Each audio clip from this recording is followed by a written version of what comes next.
Hello friends, అందరూ ఎలా ఉన్నారు? చూసారుగా తమ్ముళ్ళ సొరకాయ హల్వా ఎలా చేయాలి అనేది ఈరోజు వీడియో అయితే మీ ముందుకు తీసుకొచ్చేసాను. సొరకాయ, పాలు, చక్కెర, యాలకులు, నెయ్యి, డ్రై ఫ్రూట్స్ అనేది తీసేసుకున్నాను. నెక్స్ట్ మనం ఒక బాండిల్ పెట్టేసేసి నెయ్యి అయితే వేసేసుకుందాము. ఇక్కడ చూసారా, సొరకాయని ఇలా తురుముకొని గింజలు లేకుండా తురుము పెట్టుకోండి. నెయ్యి వేసేసి ఇలా బాండిల్లో సొరకాయని అనేది మంచిగా ఫ్రై చేసేసుకొని పక్కకు పెట్టేసుకోవాలి. చూసారా, వాటర్ అస్సలు లేకుండా ఇలా డ్రైగా అనేది చేసేసుకున్న తర్వాత ఇది పక్కకు పెట్టేసుకొని అదే బాండిల్లోకి మనం కొంచెం ఒక స్పూన్ నెయ్యి అనేది వేసేసి మనం తీసుకున్న డ్రై ఫ్రూట్స్ని అనేది మంచిగా ఫ్రై చేసేసుకొని పక్కకు పెట్టేసుకుందాము. ఫ్రెండ్స్, మీరు ఫస్ట్ టైం నా ఛానల్ చూస్తున్నట్లయితే ప్లీజ్ లైక్ చేయండి, షేర్ చేయండి, సబ్స్క్రైబ్ చేసుకోవడం మర్చిపోకండి. ఇలా చూసారా, ఎర్రగా ఇలా దూరగా వచ్చేంత వరకు ఫ్రై చేసేసుకొని పక్కకు పెట్టేసుకోండి. నెక్స్ట్ మనం ఇదే బాండిల్లోకి నేను హాఫ్ గ్లాస్ వాటర్ అయితే తీసుకుంటున్నాను. హాఫ్ గ్లాస్ వాటర్ తీసుకొని ఈ వాటర్ ఎందుకు అంటే మనం షుగర్ అనేది కరిగించుకోవాలి కదా, సిరప్ కోసం మనము వాటర్ అనేది వేసాము. ఇక్కడ వాటర్ వేసేసి 1 కప్ అయితే తీసుకున్నాను షుగరు.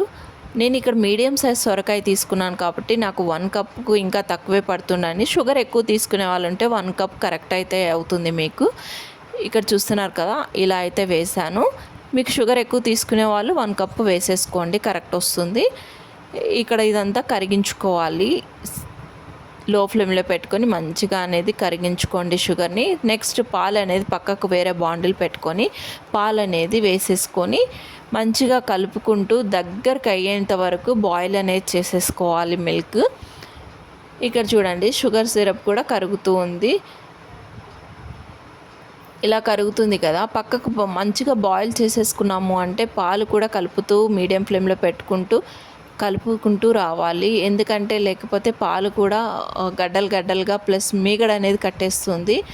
ఇలా కలుపుకుంటూ దగ్గరికి చేశారు అంటే మిల్క్ అనేది చాలా దగ్గరికి అయిపోతుంది. చూసారా, ఇక్కడ దగ్గరికి అయితే అయిపోయింది. ఇక్కడ షుగర్ సిరప్ కూడా రెడీ అయిపోయింది. నెక్స్ట్ మనం ఇందులోకి యాలకల్ని అయితే దంచిపెట్టుకున్న యాలకల్ని మనం ఇందులోకి అయితే వేసేద్దాము సిరప్లోకి. ఇది వేసుకున్న తర్వాత సొరకాయను మనం ఫ్రై చేసి పెట్టుకున్నాం కదా, ఆ సొరకాయనైతే ఇందులో వేసేద్దాము.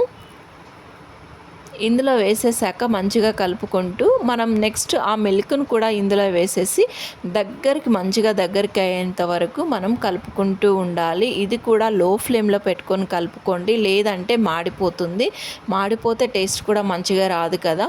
సో ఇలా లో ఫ్లేమ్లో పెట్టుకొని మంచిగా మిక్స్ చేసుకుంటూ ఉండండి. చూడండి, దగ్గరికి అయితే వచ్చేసింది.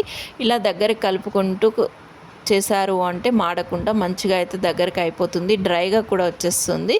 హల్వా 7 days అయినా అలాగే ఉంటుందండి, పాడవ్వదు ఇలా దగ్గరికి చేసుకున్నారు అంటే. నెక్స్ట్ తురిమిన మనం డ్రై ఫ్రూట్స్ని అయితే వేసేసాము.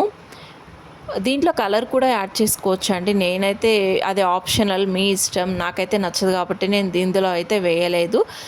చూసారా, ఫైనల్గా మన సొరకాయ హల్వా అయితే రెడీ అయిపోయింది. చాలా అంటే చాలా టేస్టీగా ఉంటుందండి, నిల్వ కూడా ఉంటుంది, ఎక్కువ రోజులు పాడవ్వదు. మీకు ఎలా అనిపించింది? మీకు నచ్చితే మీరు ట్రై చేయండి, కామెంట్ చేయండి. Thank you for watching.